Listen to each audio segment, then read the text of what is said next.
Mulai. Bismillahirrahmanirrahim. Assalamualaikum warahmatullahi wabarakatuh.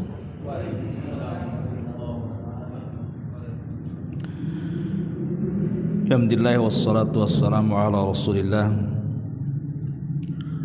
wa ala alihi wa sahbihi wa mawalah wa la hawla wa la quwwata illa billahi wa ba'du.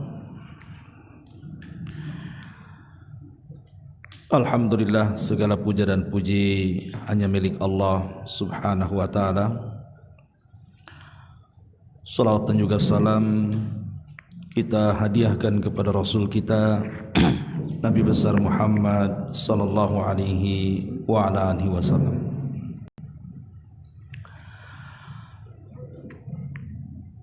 Ma'asyiral muslimin wal muslimat rahimani wa rahimakumullah. Alhamdulillah, di malam hari ini kembali kita bisa duduk di Masjid Al-Fajri Jodoh Batam, dan tak lupa kita haturkan salawat serta salam kepada Rasul kita Nabi besar Muhammad sallallahu alaihi wa ala alihi wasallam. Pembahasan di malam hari ini kita akan membahas tentang 10 perkara yang sia-sia dan tidak akan membawa manfaat dalam kehidupan manusia. Di mana perkara-perkara ini saya kutip dari perkataan Al-Imam Ibnul Qayyim rahimahullahu ta'ala dalam kitabnya Ad-Da'u wad-Dawa, di mana beliau rahimahullahu ta'ala Imam Ibnul Qayyim mengatakan asyratu asya dha'i'atun la yuntafa'u biha. Kata beliau, ada 10 perkara yang membuat amal-amal kita sia-sia dan tidak ada manfaatnya sama sekali. Apa saja 10 perkara ini? Ma'asyiral muslimin wal muslimat rahimani wa rahimkumullah. Tentu harapan seorang muslim saat beramal saleh, menghendaki dengan amal soleh itu mendapatkan pahala dan juga balasan dari Allah subhanahu wa ta'ala. Karena terkadang orang yang melakukan sebuah amal itu, mereka menghabiskan waktunya, menghabiskan tenaganya, menghabiskan jerih payahnya, bahkan sampai kepada harta dan biaya-biaya dalam pelaksanaan ibadahnya. Tentunya kalau seandainya semua jerih payah kita ini tidak bernilai apa-apa di hadapan Allah alias sia-sia, maka ini sangat merugi dalam kehidupan kita.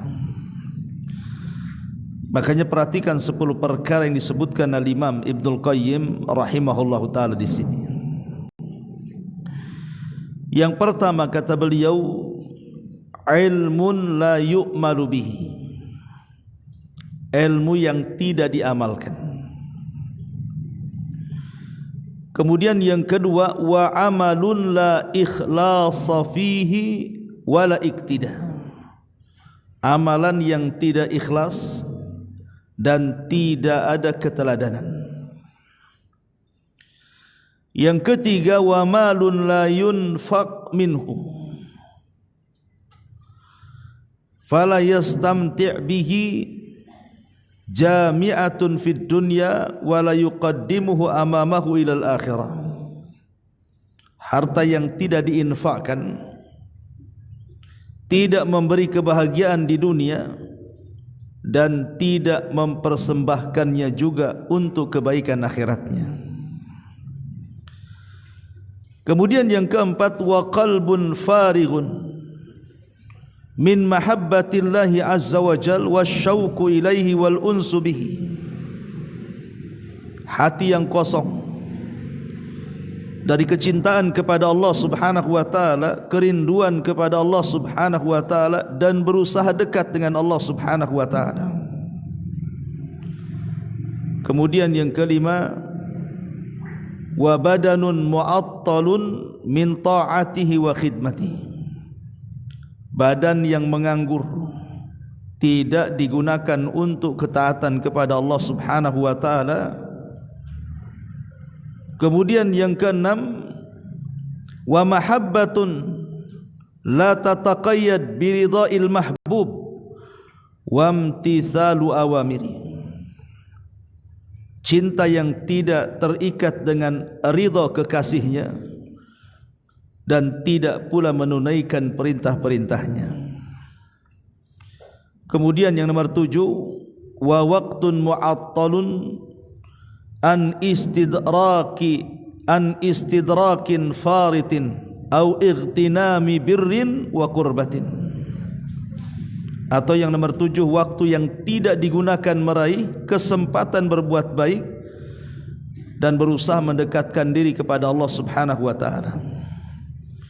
Kemudian yang nomor 8, wa fikrun yajulu fi ma la yanfa'. Pikiran-pikiran yang berkelana pada hal-hal yang sama sekali tidak bermanfaat bagi hidupnya. Kemudian yang nomor 9, wa khidmatun ma la taqrubuka khidmatuhu ilallah wa la ta'udu 'alaika bi salahi dunyah. Melayani orang yang pelayanannya itu tidak mendekatkan dirimu kepada Allah dan tidak berdampak pada kebaikan duniamu. Dan yang terakhir, wa khaufuka wa raja'uka liman nasiyatuhu biyadillah wa huwa aisar fi qabdatihi wa la yamliku li nafsihi hadaran wala naf'an wala mautan wala hayatan wala nusura. Takutmu, harapanmu kepada orang yang ubun-ubunnya berada dalam genggaman Allah. Ia tidak mampu memberikan manfaat ataupun madarat pada dirinya, tidak mampu menyelamatkan diri dari kematian dalam kehidupan dan juga kebangkitannya. Kemudian beliau menutup kata-katanya, wa a'dhamu hadhil idha'atan. Kesia-siaan terbesar pada dua hal. Huma aslu kulli idha'ah. Keduanya pangkal segala kesia-siaan. Idha'atul qalbi wa idha'atul waqti. Menyia-nyiakan hatinya dan menyia-nyiakan waktunya. Kemudian kata beliau, fa idha'atul qalbi min itharid dunya alal akhirah wa idha'atul waqti min tulil amali. Di mana qalbu yang sia-sia karena mengutarakan kehidupan dunia atau mengutamakan kehidupan dunia dibandingkan kehidupan akhirat. Adapun menyanyiakan waktu karena terbuang-buang dengan panjangnya angan-angan. Fajtama al-fasad kulluhu fi ittiba'i hawan watulil amali. Seluruh kerusakan berporos pada sikap mengikuti hawa nafsu dan panjang angan-angan.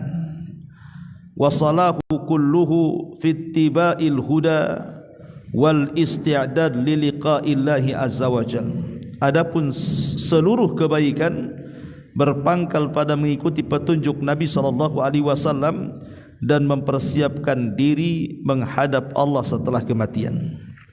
Inilah ucapan beliau rahimahullahu ta'ala, Imam Ibnul Qayyim. Baik, kita jabarkan satu persatu. Kata beliau di sini bahwa di antara 10 perkara yang akan membuat sia-sia amal kita ini, yang pertama adalah ilmun la yu'mal bihi, ilmu yang tidak pernah diamalkan. Ma'asyiral muslimin yang dimuliakan Allah Subhanahu wa taala, Nabi sallallahu alaihi wasallam mengajarkan sebuah doa yang sering kita dengar. Apa doanya? Allahumma inni a'udzubika min qalbin la yakhsha, wa nida'in la yasma, wa min nafsin la tashba, wa min ilmin la yanfa. Ya Allah, aku berlindung kepadamu dari hati yang tidak pernah bisa khusyuk, dari panggilan yang tidak pernah didengar, dan dari jiwa yang tidak pernah puas, dan dari ilmu yang tidak membawa kemanfaatan. Maksud ilmu yang tidak membawa kemanfaatan di sini artinya karena pengetahuannya hanya sekedar pengetahuan, tapi tidak ada pengamalan sama sekali. Makanya ilmu tanpa amal itu seperti pohon tanpa buah. Buat apa kemudian orang banyak mengetahui perkara-perkara akhirat tetapi tidak ada satu pun yang diamalkannya? Maka itu sama dengan keledai yang membawa kitab-kitab di punggungnya. Dia tidak paham isinya. Dia tidak paham bahwa ilmu yang dipelajari itu harusnya diamalkan, gitu maksudnya. Dan itulah ciri khas orang-orang Yahudi. Allah Subhanahu wa taala berikan kecerdasan, tapi mereka tidak pandai mengamalkan. Makanya Nabi SAW berusaha keras mengajarkan umatnya agar kita jangan sampai memiliki pengetahuan dan tidak bermanfaat untuk kehidupan. Karena percuma akhirnya kan, orang belajar ini kadang-kadang juga melelahkan, ikhwan. Orang-orang yang menuntut ilmu ini kadang-kadang melelahkan. Mereka harus meluangkan waktu di sela-sela waktu mereka harus hadir di majelis ilmu, tapi setelah mendapatkan ilmu tidak berusaha untuk diamalkan. Maka sia-sialah akhirnya ilmu yang didapatinya itu. Ini yang pertama. Kemudian yang kedua, wa amalun la ikhlasa fihi wal iqtida, amal yang tidak dilandasi keikhlasan dan juga amal yang tidak dilandasi dengan mengikuti petunjuk Nabi sallallahu alaihi wasallam.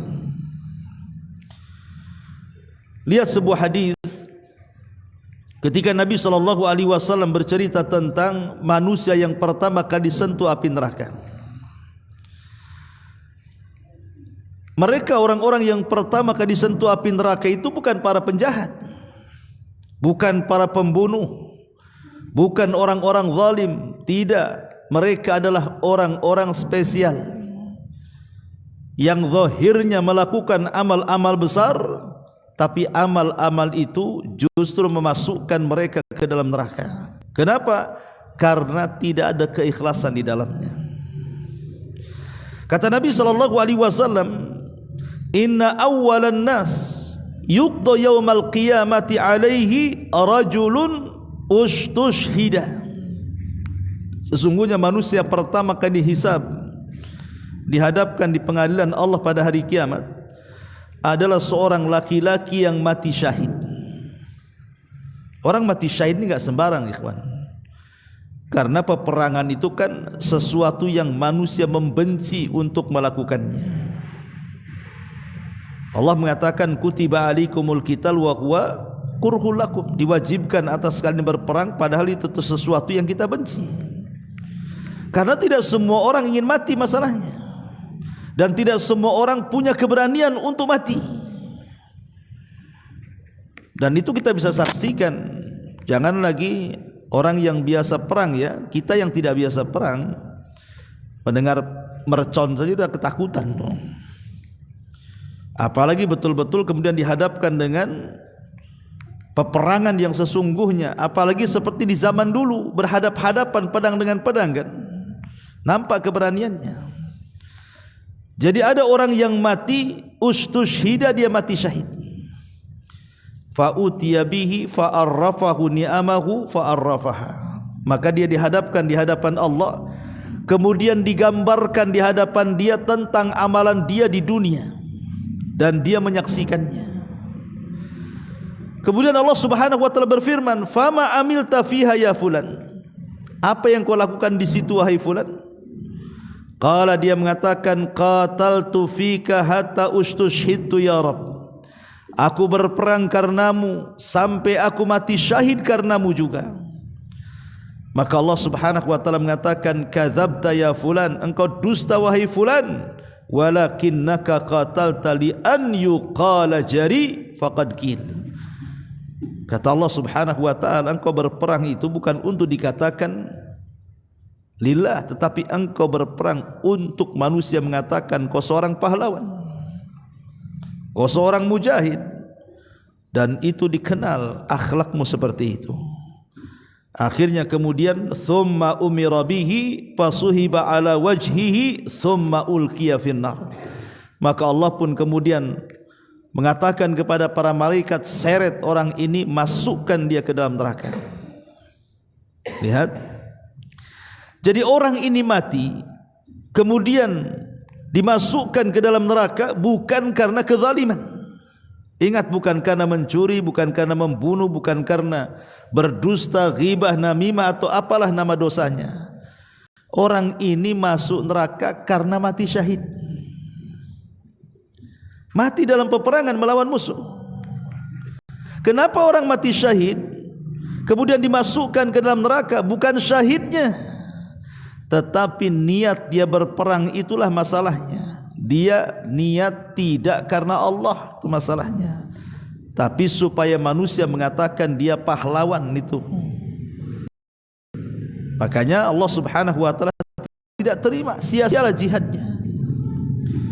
Kemudian setelah itu didatangkan lagi orang yang pakar Quran, kemudian digambarkan di dunia saat dia belajar Quran sampai kemudian hafal Quran sampai mengajarkan Al-Quran. Kemudian Allah katakan, siapa itu di sana? Kata si fulan, ana wahai Rasul, saya itu wahai Rasul. Maka Allah mengatakan, apa yang kau lakukan di situ? Maka dia mengatakan, qara'tu fikal Quran, aku membaca untukmu Al-Quran ya Rabb. Maka Allah mengatakan, kadzabta, dusta kamu. Engkau membaca Quran itu supaya manusia mengatakan engkau ini qari. Akhirnya orang yang kedua pun dimasukkan ke dalam neraka. Kemudian yang ketiga, orang yang ahli sedekah, dikenal kedermawanannya. Tempat-tempat mana-mana yang dihajatkan sedekah, dia sedekahkan hartanya di situ. Orang ini dipanggil di hadapan Allah, kemudian ditampakkan amalan di dunia saat dia bersedekah. Dia sedang menyumbang masjid, panti asuhan, orang-orang yang membutuhkan dari kalangan fuqara wal masakin, anak-anak yatim, macam-macamlah disedekah. Kemudian Allah mengatakan, betul itu kamu? Dia mengatakan, ya. Fama amilta fi, apa yang kau lakukan di sana? Maka dia mengatakan, tasaddaqtu fik, aku bersedekah karenamu ya Rabb. Maka Allah mengatakan, kadzabta, dusta kamu. Engkau bersedekah itu hanya ingin dikatakan kau ini dermawan saja. Akhirnya tiga orang ini diseret ke neraka dan dimasukkan ke neraka. Dialah orang yang pertama kali disentuh api neraka, kata Rasul. Lihat bagaimana amalan syahidnya sia-sia, bagaimana amalan Al-Qur'annya sia-sia, amalan sedekahnya sia-sia. Kenapa masalahnya? Karena tidak didasari dengan keikhlasan. Itu masalahnya. Begitu juga orang yang berusaha untuk ikhlas tetapi tidak mencontoh Nabi SAW pun sama juga. Apa bedanya? Nabi SAW mengatakan, man amila amalan laisa alaihi amruna fahuwa rad. barang siapa yang melakukan sebuah amalan dan tidak dicontohkan, maka amalan itu tertolak. Di zaman Abdullah bin Mas'ud radhiyallahu anhu. Jadi datang seorang sahabat namanya Abu Musa al-Ash'ari radhiyallahu anhu ke rumah Abdullah bin Mas'ud, memberitahu bahwa di Masjid Quba itu ada beberapa orang, bukan sahabat, beberapa orang, mereka bukan sahabat, mungkin di bawahnya sahabat, sedang melakukan halakoh zikir tertentu di situ. Dan Nabi SAW sudah meninggal. Jadi Abi Musa al-Ash'ari melaporkan kepada Abdullah bin Mas'ud supaya melihat orang-orang yang di Masjid Quba yang sedang melakukan halakoh zikir itu. Akhirnya kemudian Abdullah bin Mas'ud pun mengikuti Abu Musa al-Ash'ari ke Masjid Quba. Rupanya betul di Masjid Quba ini banyak jemaah. Ada yang halakoh di sini, halakoh di sana, halakoh di sini, kemudian zikir sekian kali, zikir sekian kali. Maka Abdullah bin Mas'ud langsung menegur mereka dan mengatakan, sebaiknya kalian menghitung dengan kerikil-kerikil yang di tangan kalian itu.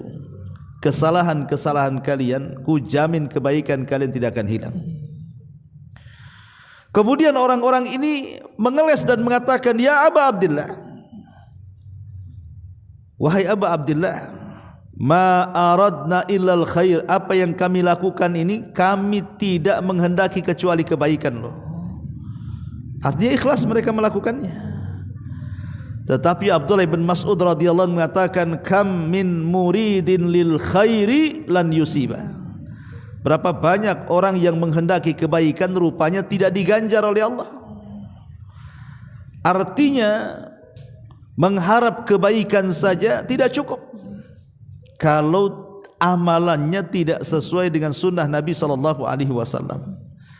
Makanya di ujung hadis, di ujung riwayat ini Abdullah bin Mas'ud mengatakan, bagaimana kalian ini, Rasul saja baru meninggal, lihat pakaiannya belum usang, bejananya belum ada yang pecah. Apakah kalian lebih berpetunjuk dibandingkan petunjuk Nabi, ataukah kalian sedang membuka pintu kesesatan, katanya. Dari kisah ini menunjukkan bahwa ikhlas saja tidak cukup, tetapi harus ada ittiba, pencontohan kepada Nabi SAW.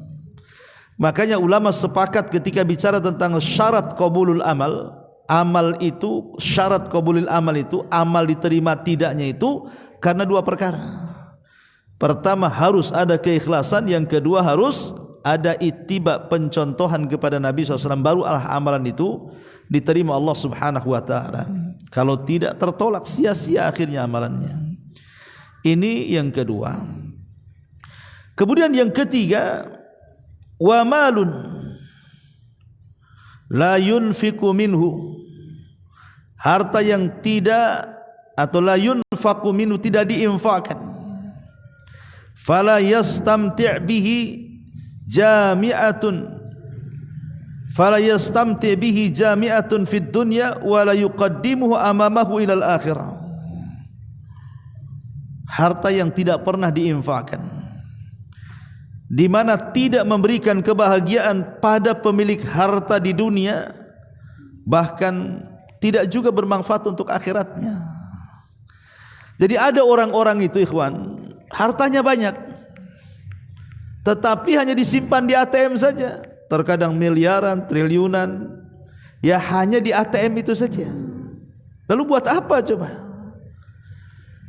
Kadang-kadang ada orang bakhil itu sampai ke taraf bakhil bukan kepada orang loh ya, bakhil kepada dirinya sendiri. Dia sanggup memberi pakaian yang bagus, tapi pakaian yang ia pakai itu kumal. Dia sanggup memberi makanan yang enak, tapi yang ia makan itu ala kadarnya, bahkan tidak bergizi sama sekali. Lah kalau orang ini bakhil kepada dirinya, secara otomatis pasti dia bakhil kepada orang. Jadi ada orang-orang itu yang bakhilnya itu loh bukan sama orang lain saja, tapi bakhilnya sama dirinya sendiri. Ma'asyiral muslimin yang dimuliakan Allah Subhanahu wa ta'ala, sering saya katakan bahwa hakikat harta itu adalah at-tajmi' wa tafriq. Tajmi' wa tafriq, tajmi' itu artinya mengumpul-ngumpulkan banyak-banyak. Setelah terkumpul banyak, tafriq, ditinggal pula harta itu. Itulah hakikat harta. Kebanyakan seperti itu kan. Ada seseorang dari muda, dia berusaha keras untuk jadi kaya. Jadilah dia pengusaha, kaya raya. Tetapi banyaknya harta setelah dia tua. Setelah banyak penyakit di badannya, mata pula mulai rabun, telinga sudah kurang dengar gitu ya, baru dia kaya. Ya. Terkadang baru menikmati kekayaan sebentar, rupanya dia setruk pula. Terbaringlah dia. Jangan lagi cerita umpamanya jalan-jalan kemana-mana, melihat taman depan rumahnya saja harus dikawal, harus dipapah tuh. Lalu apa nikmatnya harta yang selama ini dia cari dari muda coba? Karena hakikat harta itu seperti itu, dikumpul-kumpul-kumpul baru ditinggalkan. Imma harta yang meninggalkan kita atau kita yang meninggalkan harta. Cuma dua itu saja. Boleh jadi harta yang meninggalkan kita atau kita yang meninggalkan harta. Seperti apa harta yang meninggalkan kita? Boleh jadi Allah takdirkan mungkin kebakaran rumahnya, kena gempa rumahnya, kena tsunami rumahnya, kena puting beliung rumahnya, akhirnya kemudian roboh, tidak bisa dipakai lagi. Itu namanya harta meninggalkan kita tuh. Atau rumahnya megah, kendaraannya mewah, tamannya indah, tapi kita pula yang mati. Berarti kita yang meninggalkan harta namanya tuh. Jadi kalau hakikat harta cuma dua, imma harta meninggalkan kita atau kita meninggalkan harta. Makanya rugi kalau seandainya kemudian setelah dia kaya, kemudian dia meninggal dunia, kemudian menjadi milik ahli warisnya. Ahli warisnya mendapatkan dengan cara halal karena itu bentuk warisan. Sementara yang punya harta sedang sibuk ditanya, kau dapat dari mana hartamu itu? Kemana kau belanjakan? Coba bayangkan. Ahli warisnya mereka dapat halal, itu warisan orang tuanya. Tapi punya yang pemilik hartanya ini, dia sedang sibuk ditanya-tanya tuh. Kau dapat harta banyak ini dari mana kau dapat? Min aina iktasab wa fima anfaq, dan kemana kau belanjakan? Ma'asyiral muslimin yang dimuliakan Allah Azza wa Jalla. Makanya akhirnya kemudian lelah letihnya dia itu sia-sia jadinya kan.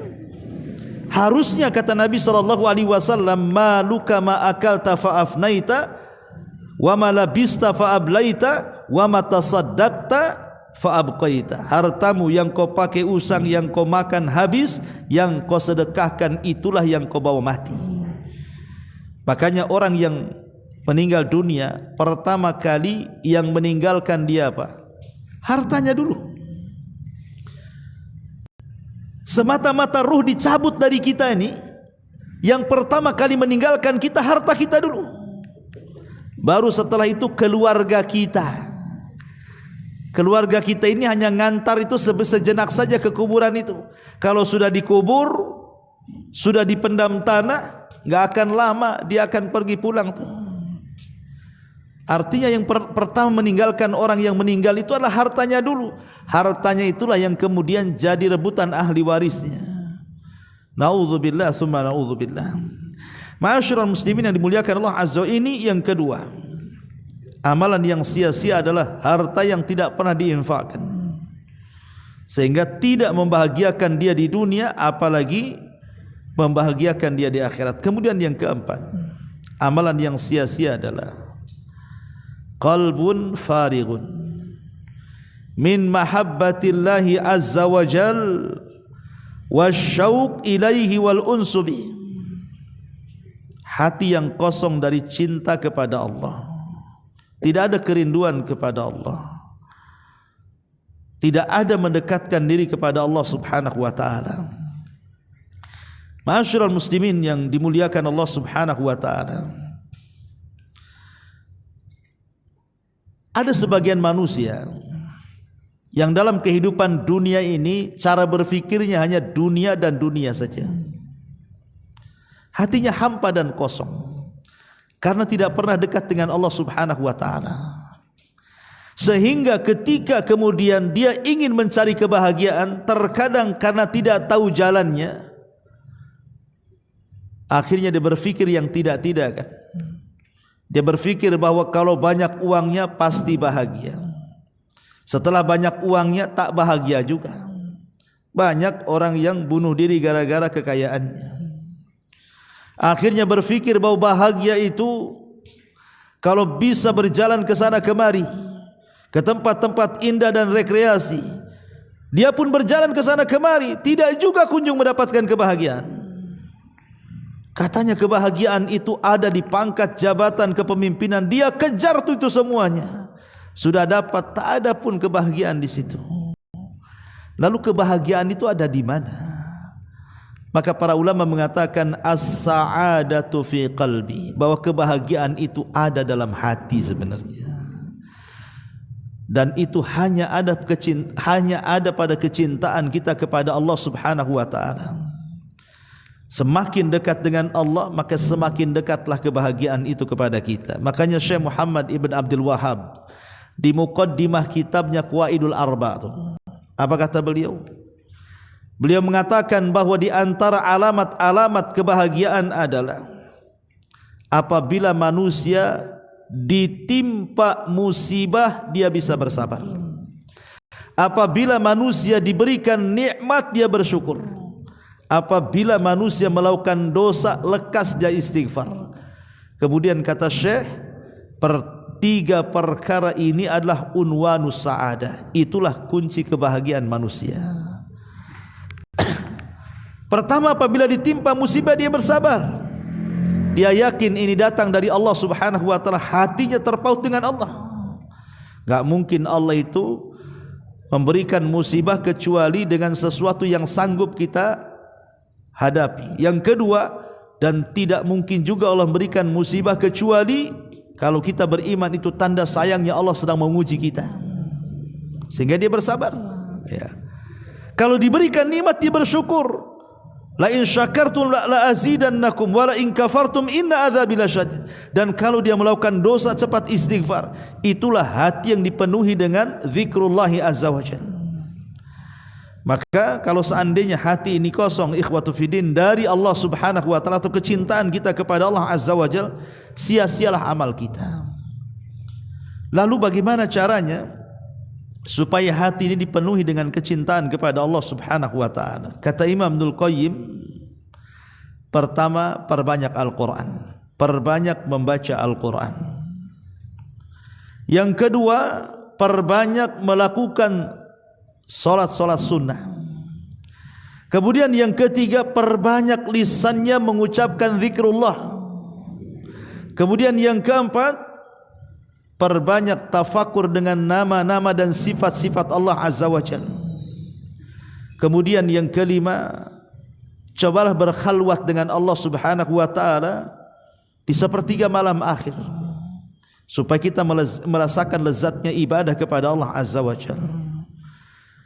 Dan juga jauhi kemaksiatan. Dan banyak lagi kata Imam Ibnul Qayyim rahimahullahu taala sebab hati kita ini dipenuhi dengan perasaan cinta kepada Allah Subhanahu wa taala. Yang jelas bahwa kecintaan kepada Allah itu bukan hanya sekedar terlontar di lisan.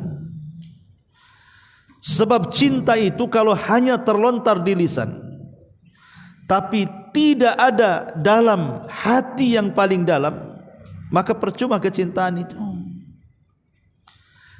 Manusia yang paling cinta kepada Nabi sallallahu alaihi wasallam siapa? Abu Thalib. Abu Thalib itu orang yang paling cinta kepada Nabi, padahal dia kafir, tapi dia cinta dengan Nabi. Bukti cinta Abu Thalib dengan Nabi sallallahu alaihi wasallam, setiap orang-orang pembesar Quraisy itu hendak menyakiti Rasul, maka dia orang yang paling pertama kali menghadapinya. Padahal tidak ada sangkut paut dengan keyakinannya kan. Dia bukan muslim, dia kafir.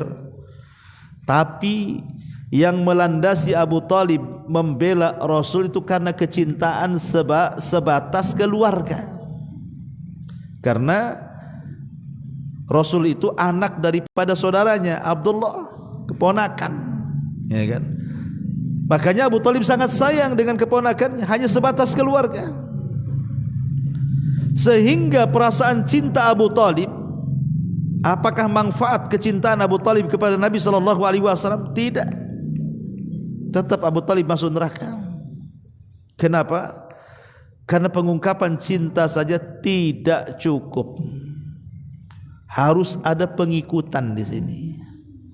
Mengikut Nabi SAW masuk Islam. Baru benar tuh kecintaannya tuh. Tapi ada orang-orang yang zahirnya masuk Islam, dia mengucapkan syahadat. Kemudian juga dia berusaha mengikuti Nabi SAW, salat di belakang Nabi, sedekah di depan Nabi, berbuat baik di hadapan Nabi dan begitu seterusnya. Tapi ketika tidak ada rasa cinta dalam hatinya, percuma juga. Seperti yang terjadi kepada tokoh munafik Madinah, Abdullah ibn Ubay ibn Salul. Itu tokoh munafik Madinah. Pura-pura masuk Islam, salat di belakang Nabi, sedekah dengan Nabi, jihad di belakang Nabi, tetapi kebersamaan Abdullah ibn Ubay mengikuti apa yang disarankan Rasul tidak bermanfaat di akhirat. Tetap Allah masukkan ke neraka yang paling dalam. Innal munafiqina fi darkil asfali minan nar. Orang munafik itu diletakkan di intip neraka yang paling dalam. Kenapa? Padahal dia mengikuti Nabi. Ya, zahirnya saja ikut Nabi, tapi hatinya penuh dengan kebencian kepada Nabi. Itulah munafik. Munafik itu kan yang menampakkan yang zahir dan menyembunyikan yang batin. Ya, makanya kalau seseorang itu beramal tanpa ada kecintaan kepada Allah dan Rasulnya, percuma amalan itu. Ini yang keempat. Yang kelima, wa badanun mu'attilun min ta'atihi wa khidmatihi. Anggota badan yang tidak dipakai untuk ketaatan dan penghambaan diri kepada Allah Subhanahu wa taala. Ma'asyiral muslimin yang dimuliakan Allah Subhanahu wa taala, ingat ikhwan bahwa semua anggota badan kita ini ada pertanggungjawaban tersendiri di hadapan Allah. Allah mengatakan, inna sam'a wal basara wal fuada kullu ulaika kana anhu mas'ula.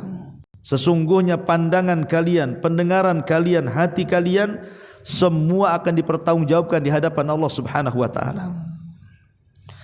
Jangan kira badan kita tidak akan dipertanggungjawabkan. Karena ada orang yang membawa badannya itu ke tempat-tempat maksiat. Ada yang membawa pandangan, matanya memandang yang diharamkan, telinganya mendengar yang diharamkan, lisannya mengucapkan hal-hal yang diharamkan, cara berfikirnya juga berfikir hal-hal yang diharamkan, kakinya melangkah ke tempat yang diharamkan. Ini ada pertanggungjawaban tersendiri di hadapan Allah Subhanahu wa taala. Oleh karena itulah maka jangan sampai badan kita ini yang merupakan amanah dari Allah Subhanahu wa taala kemudian kita tidak mampu menjalankan amanah. Jangan salah bahwa dari ujung kepala sampai kaki lo badan bukan milik kita, milik Allah. Makanya dilarang menyakiti badan kita, kan itu bukan milik kita, milik Allah tuh. Badan ini hanya amanah dari Allah saja. Maka amanah ini peganglah sebaik-baiknya dengan cara apa? Gunakan badan ini di jalan Allah Subhanahu wa taala. Makanya kenapa Rasul ketika bicara tentang solat duha, apa kata Rasul? Setiap pagi ini 360 persendian di badan kita itu harus mengeluarkan sedekahnya. Dengan cara apa? Dengan cara tasbih, tahlil, takbir, tasbih, mengajak manusia kepada kebaikan, mencegah manusia dari kemungkaran dan macam-macam. Tapi kata Nabi SAW, mencukupkan dengan itu cukup dengan 2 rakaat duha, kata Rasul. Itu sudah mewakili sedekah 360 persendian setiap pagi. Ya, artinya bahwa anggota badan ini kan harus dikeluarkan sedekahnya juga. Dan cukup dengan duha itu sudah mewakili sedekah yang lainnya. Makanya badan ini juga akan dipertanggungjawabkan di hadapan Allah Subhanahu wa taala. Ini yang ke-5, yang ke-6. Ya. Wa mahabbatun la tataqayyad bi ridha'il mahbub wa imtithalu awamiri. kecintaan kepada Allah tetapi tidak terikat kecintaan kepada Allah tetapi tidak terikat dengan mengharapkan keridhaan Allah dan tidak melaksanakan perintahnya ataupun menjauhi larangannya. Makanya ada ayat yang mengatakan apa? Ada sebuah kaum, kata Hasan Al-Basri, mengaku mencintai Allah dan Rasulnya, maka turunlah satu ayat kemudian menguji kecintaan mereka. Apa ayatnya? Qul, katakan ya Muhammad, in kuntum tuhibbunallaha fattabi'uni yuhibbukumullah. Katakan kepada mereka, kalau mereka mengklaim mengakui cinta dengan Allah, ikuti aku, maka Allah akan mengampuni dosa, mencintai kalian dan mengampuni dosa-dosa kalian. Dari sini kita tahu bahwa antara mahabbatullah, kecintaan kita kepada Allah Subhanahu wa taala, dengan ittiba kepada Nabi sallallahu alaihi wasallam itu tidak bisa dipisahkan. Tidak bisa dipisahkan. Orang yang mengaku cinta kepada Allah Subhanahu wa taala, maka wajib dia harus ittiba dengan Nabi sallallahu alaihi wasallam. Bagaimana caranya dia mencintai Allah kalau tidak ittiba dengan Rasul? Makanya Allah mengatakan, katakan ya Muhammad kepada mereka, kalau mereka menganggap cinta kepada Allah, ikuti aku. Maksudnya ikuti sunnah-sunnahku. Sebab kalau seandainya tidak mengikuti sunnah Nabi, maka percumalah kecintaannya. Ini juga di antara perkara yang ke-6. Kemudian yang ke-7, wa waqtun mu'attilun atau mu'attalun an istidraki faritihi au igtinami birrin wa qurbatin. Waktu yang tidak digunakan untuk memperbaiki diri atau berbuat kebaikan dan ibadah. Kalau kita perhatikan ikhwan, di dalam Al-Quranul Karim kebanyakan Allah Subhanahu wa ta'ala bersumpah dengan apa? Dengan waktu. Wadduha, waktu duha. Wal fajri, waktu fajar. Wal asri, waktu asar. Wal laili, waktu malam. Wan nahari, waktu siang. Wasyamsi wal qamar, matahari dan bulan itu juga menunjukkan waktu. Jadi hampir dalam Quran itu Allah Subhanahu wa taala itu banyak bersumpah dengan waktu. Kenapa Allah Subhanahu wa taala bersumpah dengan waktu? Karena waktu itu akan terus berjalan dengan manusia. Kita ini loh sedang berjalan dengan waktu. Lah waktu itu kita tidak terlepas daripada waktu. Dan waktu ini akan ditanyakan di hadapan Allah Subhanahu wa taala. Apa kata Nabi sallallahu alaihi wasallam? La tazulu qadama 'abdin hatta yus'al an arbah. Tidak mungkin bergeser kaki anak Adam meniti di titian siratal mustaqim sampai ditanya 4 perkara. Semua bicara waktu. Pertama, an umri, umur. Kemana kau habiskan? Umur, waktu. Yang kedua, wa an syababihi fi ma'afnah, masa muda waktu. Kemana kau lampiaskan? Kemudian yang ketiga, wa an ilmihi fi ma'amila fi, dengan ilmunya sudahkah diamalkan? Mencari ilmu butuh waktu, mengamalkannya pun butuh waktu. Kemudian hartanya, wa fi malihi min aina iktasabahu wa fi ma anfaqahu, tentang hartanya, dari mana kau dapat, ke mana kau belanjakan. Mencari harta butuh waktu, membelanjakannya pun butuh waktu. Jadi semua terikat dengan waktu. Lah waktu ini akan ditanya di hadapan Allah Subhanahu wa taala. Makanya kata para ulama, jauhi beberapa perkara, kalau tidak sia-sialah waktu kita. Pertama, ghaflatul qalbi an dzikrillah, jangan sampai lalai dari mengingat Allah. Ketika kita ini pulang dari sini pengajian, kan kita bisa bertasbih, bertakbir, bertahmid. Daripada kemudian kita diam saja di atas motor, di atas kendaraan, sampai di rumah nggak dapat apa-apa kan begitu. Tapi kalau sepanjang jalan ini kita ucapkan tasbih, takbir, tahmid, maka di jalan itulah kita dapat pahala.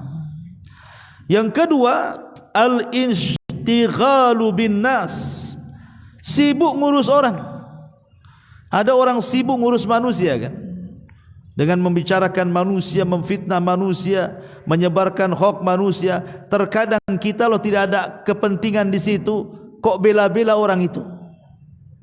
Terutama kalau sudah dekat-dekat kampanye tuh. Hari-hari itu aja yang dibicarakan itu.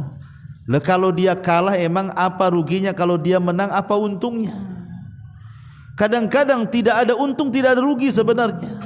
Tapi kita habiskan untuk membicarakan orang, coba. Habis waktunya di situ kan. Ini yang jelas-jelas ya, kadang-kadang di dalamnya itu ghibah juga tuh, dosa lagi itu di situ.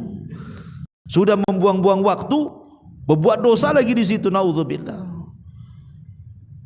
Dan ghibahnya bukan ghibah biasa, ghibah nasional kadang-kadang. Ya. Yang dibicarakan tuh pejabat-pejabat gitu ya.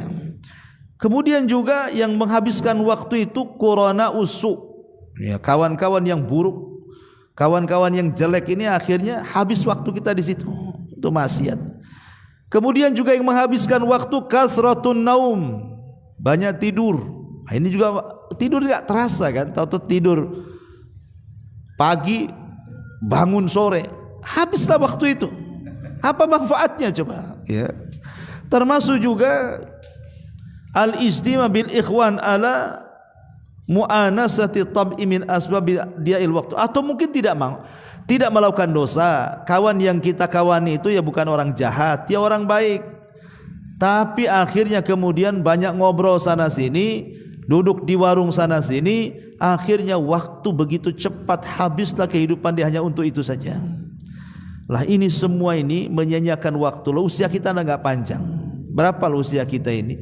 60 sampai 70 tahun saja kan. Yang di atas itu sedikit sekali. Apalagi antum yang usianya sudah 50 siap-siap OTW tuh. Kalau umpamanya udah enggak paham juga bahwa dia sudah mau OTW, ini kan enggak, berarti dia enggak pakai otak dia itu kalau dia sudah dekat ajalnya. Ya. Maka ini juga ingat bahwa yang ketujuh juga bicara soal waktu. Waktu yang tidak digunakan untuk memperbaiki diri atau berbuat kebaikan atau ibadah, maka sia-sialah hidupnya. Kemudian yang nomor 8, fikrun apa namanya, pemikiran yajulu fi ma la yanfa, pikiran yang sia-sia karena digunakan bukan untuk sesuatu yang bermanfaat. Kadang begini ikhwan, ini di masyarakat saja ya. Kalau kita punya anak umpamanya, anak ini cerdas, di atas rata-rata kemampuannya. Terkadang orang tua berpikir itu langsung bicara urusan dunia. Wah, ini kalau disekolahkan anak saya bisa jadi dokter nih. Ini kalau disekolahkan anak saya bisa jadi pilot nih, bisa jadi insinyur nih. Ini bisa jadi pejabat nih. Ya. Karena lihat kecerdasan. Ya.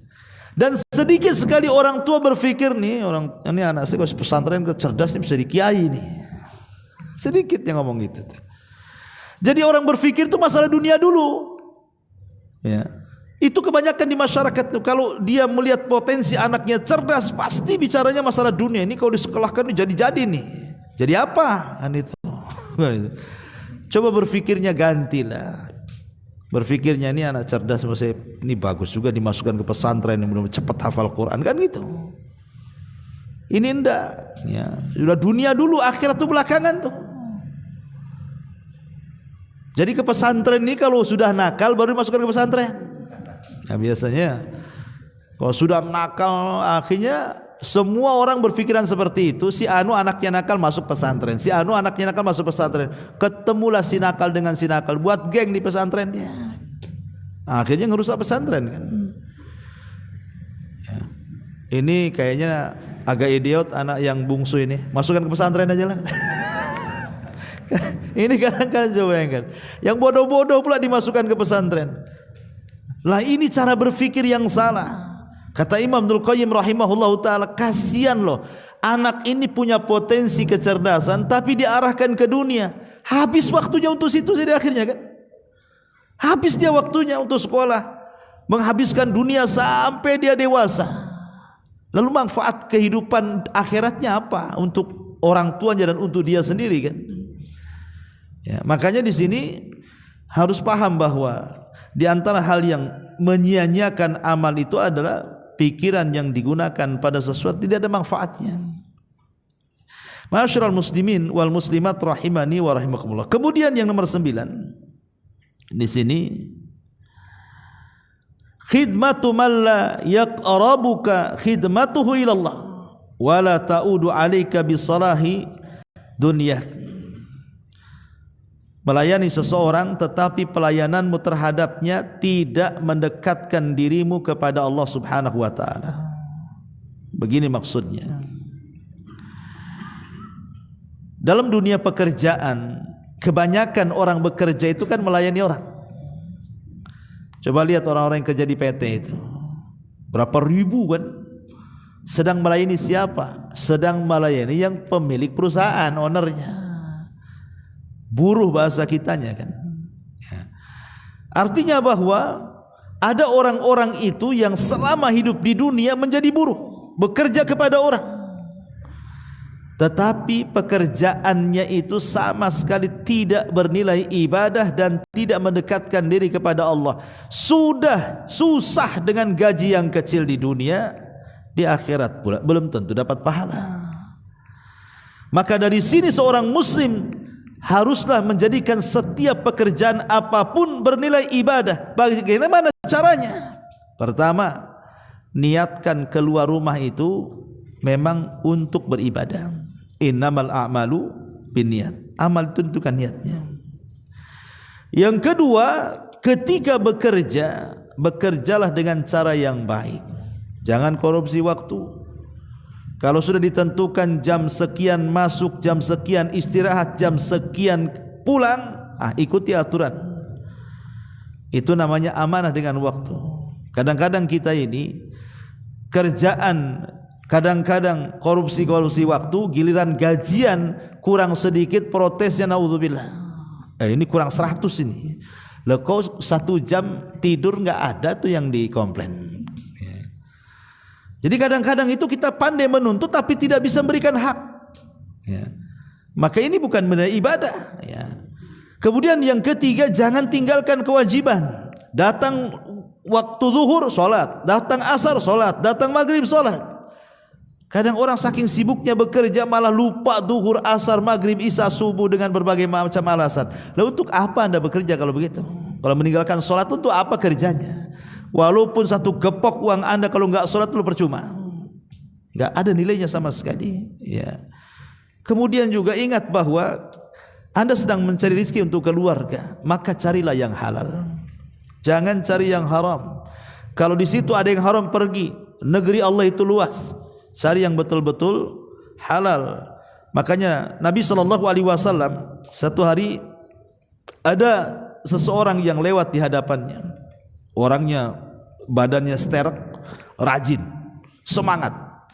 Jadi sahabat yang di samping Rasul mengatakan, Rasul, kalau seandainya orang seperti ini digunakan untuk berperang, tentu akan lebih baik lagi. Tapi kalau digunakan hanya untuk bekerja saja, kayaknya sia-sia dia hidupnya. Karena melihat badannya, semangatnya, layaknya jadi prajurit lebih bagus gitu. Ngapain bekerja sia-sia aja? Kata Nabi SAW, jangan bicara seperti itu. Kemudian Rasul mengatakan, in kana kharaja yas'a ala waladihi sigharan fahuwa fi sabilillah. Jangan salah. Kalau orang itu keluar karena di rumahnya ada anak kecil, dia mencari pekerjaan itu untuk memberi makan anaknya, maka dia dianggap di jalan Allah. Atau wa in kana kharaja yas'a ala abawaini saykhaini kabiraini fahuwa fi sabilillah. Atau boleh jadi dia bekerja itu karena di rumahnya ada orang tua yang sudah sepuh. Dia yang harus mencari pekerjaan dan menghidupi kedua orang tuanya atau nenek kakeknya. Maka kalau itu yang terjadi, maka dia dianggap di jalan Allah.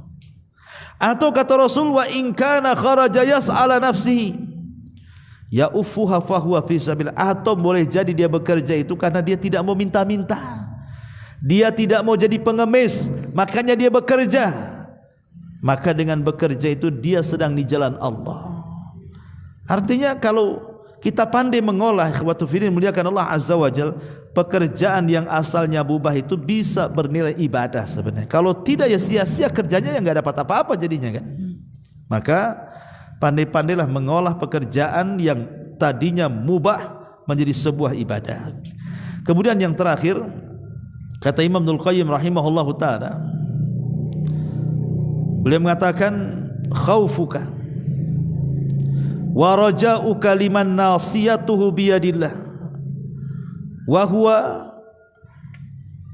asbaru fi qabdatihi wa la yamliku li nafsihi hadaran wala naf'an wala mautan wala hayatan wala nusyura. Takut dan harap kepada sesama hamba padahal dia di bawah kekuasaan dan kendali Allah Subhanahu wa taala. Maksudnya begini, dalam kehidupan dunia ini ikhwan, terkadang ada orang-orang yang kurang tawakal dengan Allah Subhanahu wa taala sehingga hidupnya itu dibayang-bayangi dengan ketakutan kan. Takut besok makan apa, takut besok kerja apa, takut besok anaknya jadi apa, macam mana hidup saya setelah ini, macam mana keluarga saya setelah itu. Ada orang yang dibayang-bayangi dengan ketakutan. Baru muncul nama kita saja di PT, di list ada nama kita, orang-orang yang di PHK, itu setengah mati kita merenung tuh, gak bisa tidur. Kenapa nama saya ada di situ katanya? Ya, udah kayak kiamat tuh. Jadi ada orang itu yang dibayang-bayangi ketakutan dengan selain Allah Azza. Ini kan urusan dunia ikhwan. Kenapa mesti takut dengan dunia? Ikhwan, Allah itu ketika membagi-bagikan rizkinya kepada hamba-hambanya, maka rizki kita sudah ditetapkan di Lauhil Mahfuz dan tidak mungkin berubah. Ya. Kemudian yang kedua, rizki itu di tangan Allah, bukan di tangan PT, ya, bukan di tangan bos, bukan di tangan pemilik perusahaan. Rizki itu di tangan Allah dan Allah mampu memberikan rizkinya sesuai dengan kehendaknya. Manusia bisa menahan tapi Allah tidak. Ya. Yang ketiga, bahwa manusia itu mati tidak mungkin dimatikan kecuali disempurnakan rizkinya. Mustahil orang itu mati kalau rizkinya enggak sempurna. Disempurnakan dulu rizkinya baru mati dia sesuai dengan catatannya. Kemudian juga yang keempat, Allah itu ketika membagi-bagi rizkinya, maka tidak mungkin salah alamat, tidak mungkin malaikat yang hantar rizki ke kita tiba-tiba mampir di rumah tetangga. Mustahil. Ya, tidak mungkin malaikat itu salah sasaran. Ya, karena alamat kita palsu umpamanya kan. Dah, malaikat itu tidak mungkin salah sasaran. Ya. Yang jelas bahwa ketika kita bicara soal rizki itu kita harus yakin bahwa di tangan Allah lah rizki kita. Dan kita harus yakin bahwa Allah tidak mungkin memberikan rizkinya ataupun tidak mungkin mampu dicegah ketika Allah memberikan rizkinya. Karena rizki Allah itu kan ikhwan, sering saya katakan, ada yang sifatnya dicari, ada yang sifatnya datang sendiri, itu masalahnya. Contoh umpamanya perdebatan Imam Syafi'i dengan Abu Hanifah. Kata Imam Syafi'i, ya imam itu kan Imam Syafi'i dan Imam Malik. Abu Hanifah enggak ketemu. Jadi Imam Syafi'i dan Imam Malik kan guru sama murid tuh. Imam Malik gurunya, Imam Syafi'i muridnya. Kata Imam Syafi'i, ya imam, rizki itu harus ada usaha, dicari. Kata Imam Malik, kata siapa? Rizki itu datang sendiri. Berdebatlah ini guru sama muridnya. Kesal Imam Syafi'i, akhirnya pergi dia. Di tengah jalan dia ketemu ada orang yang sedang membawa barang di punggung. Kata Imam Syafi'i, bisa saya bantu? Oh silahkan. Akhirnya dibantu. Setelah dibantu dapat upah dia. Kata Imam Syafi'i, itu kan apa kataku, kalau aku tidak berusaha tak dapatlah upah ini. Saya akan kasih tahu Imam Malik katanya. Berangkat kepada Imam Malik dan mengatakan, ya imam, baru saja saya mendapatkan upah nih. Ya. Itu karena jerih payah saya menolong orang. Ya. Tapi karena engkau guruku, upah ini saya bagi dua. Ambillah katanya. Kata Imam Malik, sudah kukatakan bahwa rizki itu tak perlu kerja. Buktinya saya dapat nih. Apa emang saya kerja apa katanya? Ya kan? Dari sini menunjukkan bahwa ada rizki yang dicari, ada rizki yang datang sendiri. Lihat waktu musim corona kemarin coba. Kok gemuk-gemuk orang itu? Tapi di Facebook ngeluh kerja. Ya kan? Lah dari situ menunjukkan bahwa tidak mungkin Allah membiarkan hambanya tanpa diberikan rizki, karena Allah yang mengatakan wa min dabatin fil ar illa 'ala Allah rizquha. Tidak ada satupun binatang yang melata yang berjalan di permukaan bumi ini kecuali rizkinya sudah ada loh. Makanya ketika orang-orang jahiliyah mereka membunuh anak-anak mereka itu karena takut miskin sebagiannya, Allah turunkan ayat nahnu narzukukum wa iyyahum, kami loh yang kasih rizki kalian anak-anak kalian. Kenapa kalian sibuk membunuh anak-anak kalian? Ya. Jadi dari sini ikhwatul fillah menyatakan Allah Azza wa Jalla yang ke-10 ini, kalau seandainya kemudian kita selalu takut dan takut kepada selain Allah Azza wa Jalla, maka hidup kita akan sia-sia. Kenapa Nabi sampai mengatakan Allahumma inni a'udzubika minal hammi wal hazan, ya Allah aku berlindung dari kamu dari kebingungan dan kesedihan. Karena bingung ini bicara soal masa depan, sedih ini bicara soal hari yang sudah berlalu. Terpikir dengan istri yang meninggal, kan itu sedih namanya. Terpikir motornya dicuri orang, sedih, berarti berlalu tuh waktunya. Tapi kalau bingung itu yang akan datang. Tapi dua-duanya Rasulullah SAW mengajarkan agar kita berlindung, karena dua perkara inilah yang akan menyia-nyiakan hidup kita. Kalau kita bingung terus, sedih terus, habislah waktu kita di situ. Makanya berlindunglah dari dua perkara ini. Inilah di antara 10 sebab yang disebutkan oleh Al-Imam Ibnul Qayyim rahimahullahu taala tentang amalan yang sia-sia. Subhanakallahumma bihamdika asyhadu an la ilaha illa anta astaghfiruka wa atubu ilaik. Allahu ta'ala alam. Assalamualaikum warahmatullahi wabarakatuh.